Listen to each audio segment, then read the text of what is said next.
Salam, selamat pagi, salam sehat untuk kita sekalian. Dari Bukit Sion, kami menyapa Ibu Bapa, Saudara-saudara, lewat firman Tuhan dari Matius pasal 24, ayat 1 hingga ayatnya yang ke-14. Mari kita berdoa. Kami bersyukur kepadamu ya Tuhan, karena Engkau menolong dan menyertai kami, sehingga kami menikmati hari baru karunia-Mu. Kami tunduk sejenak untuk mendengarkan dan merenungkan firman-Mu yang menjadi kekuatan dalam mengangkat tugas dan tanggung jawab kami. Tolong kami, kuasai kami dengan Roh-Mu yang kudus. Dalam nama Yesus Kristus kami berdoa. Amin. Matius pasal 24 ayat 1 sampai 14. Sesudah itu Yesus keluar dari bait Allah, lalu pergi. Maka datanglah murid-muridnya dan menunjuk kepada bangunan-bangunan bait Allah. Ia berkata kepada mereka, "Kamu melihat semuanya itu? Aku berkata kepadamu, sesungguhnya tidak satu batu pun di sini akan dibiarkan terletak di atas batu yang lain. Semuanya akan diruntuhkan." Ketika Yesus duduk di atas Bukit Zaitun, datanglah murid-muridnya kepadanya untuk bercakap-cakap sendirian dengan dia. Kata mereka, "Katakanlah kepada kami, bila manakah itu akan terjadi? Dan apakah tanda kedatanganmu dan tanda kesudahan dunia?" Jawab Yesus kepada mereka, "Waspadalah, supaya jangan ada orang yang menyesatkan kamu. Sebab banyak orang akan datang dengan memakai namaku dan berkata, 'Akulah Mesias,' dan mereka akan menyesatkan banyak orang. Kamu akan mendengar deru perang atau kabar-kabar tentang perang. Namun berawas-awaslah, jangan kamu gelisah, sebab semuanya itu harus terjadi, tetapi itu belum kesudahannya. Sebab bangsa akan bangkit melawan bangsa, dan kerajaan melawan kerajaan. Akan ada kelaparan dan gempa bumi di berbagai tempat. Akan tetapi semuanya itu barulah permulaan penderitaan menjelang zaman baru. Pada waktu itu kamu akan diserahkan supaya disiksa, dan kamu akan dibunuh dan akan dibenci semua bangsa oleh karena namaku. Dan banyak orang akan murtad, dan mereka akan saling menyerahkan dan saling membenci. Banyak nabi palsu akan muncul dan menyesatkan banyak orang.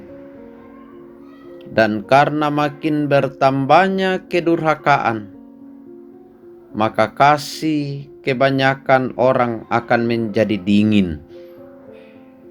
Tetapi orang yang bertahan sampai pada kesudahannya akan selamat. Dan Injil Kerajaan ini akan diberitakan di seluruh dunia, menjadi kesaksian bagi semua bangsa.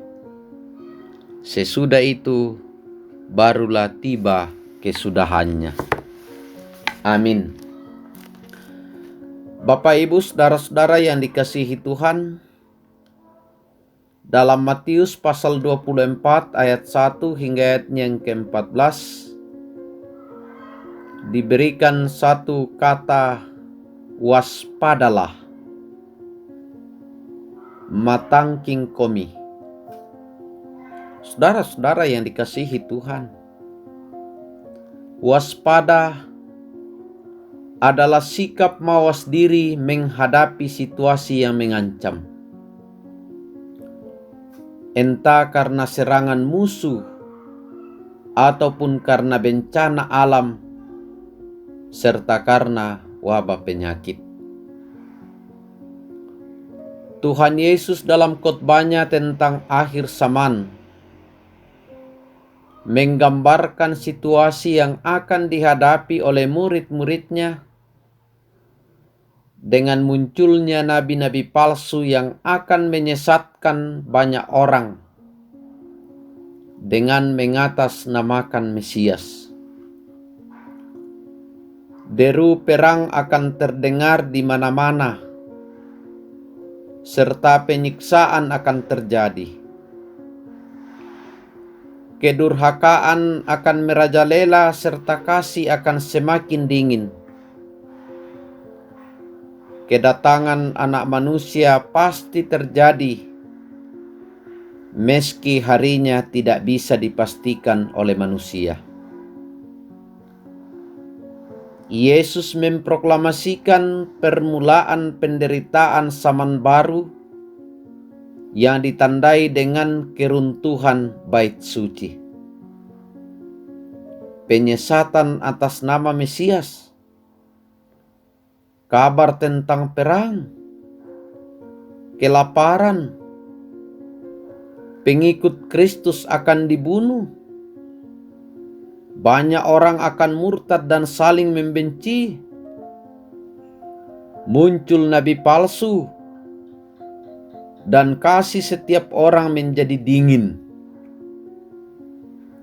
Keruntuhan bait suci merupakan gambaran dalam sejarah akan kedahsyatan akhir zaman. Bapak Ibu, saudara-saudara yang dikasihi Tuhan,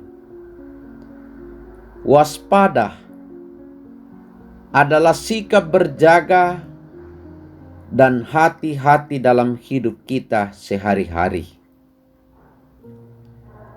Kita tidak hanya waspada terhadap perampok, pencuri, pencopet, dan lain sebagainya. Kita harus sadar bahwa hidup ini hanya untuk sementara. Karena itu tetaplah waspada dalam menjalani kehidupan anugerah Tuhan. Kita harus tetap bersukacita. Jangan saling membenci. Tetaplah menikmati hidup karunia Tuhan. Saling menghargai. Hidup dalam kebersama-samaan.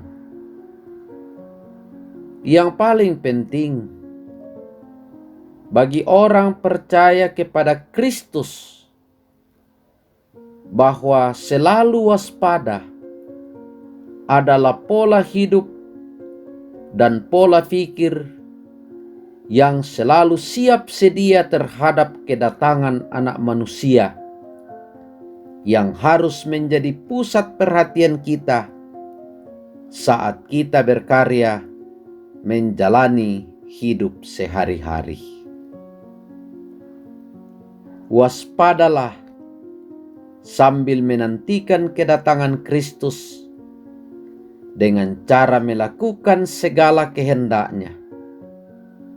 Dalam masa-masa kampanye, pemilihan bupati dan wakil bupati, mari kita tetap menyatakan kehendak Tuhan dalam hidup karunia-Nya. Mari kita saling mengasihi, saling menghargai dalam ikatan kasih persaudaraan. Tuhan memberkati kita semua. Amin. Terima kasih Tuhan atas firman-Mu yang kami boleh dengarkan pagi ini. Kiranya kami tetap waspada dalam menikmati hidup karunia-Mu. Berkati kami di dalam segala aktivitas kami hari ini. Berkati seluruh warga jemaat. Beri kekuatan kesehatan yang baik. Anak-anak kami yang sedang menuntut ilmu, Tuhan berkati untuk tetap setia, sabar belajar baik di rumah maupun di sekolah. Yang sedang mencari pekerjaan, tetap Tuhan membukakan kesempatan. Kami berdoa bagi orang tua kami yang ada dalam usia yang lansia. Tolong mereka beri kuat, dan yang sakit Tuhan yang akan memulihkan. Yang berduka Tuhan yang akan menghibur. Yang ada di dalam berbagai-bagai pergumulan hidup, kiranya Tuhan hadir, tolong mereka semua.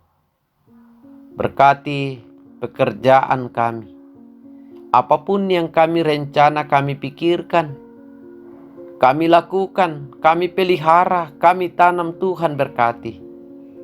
Kami sebagai petani, wira swasta, pegawai negeri sipil, pensiunan, kiranya Tuhan menolong kami semua. Berkati proses pemilihan bupati, wakil bupati yang sedang berlangsung. Berkati warga jemaat, kasihani para calon bupati dan wakil bupati, biarlah mereka semua tetap sehat. Kami yang akan mengambil bahagian, biarlah kami tetap memilih dengan menggunakan suara hati yang baik. Tolonglah kami semua di dalam melanjutkan aktivitas kami hari ini. Dalam nama Yesus Kristus kami berdoa. Amin.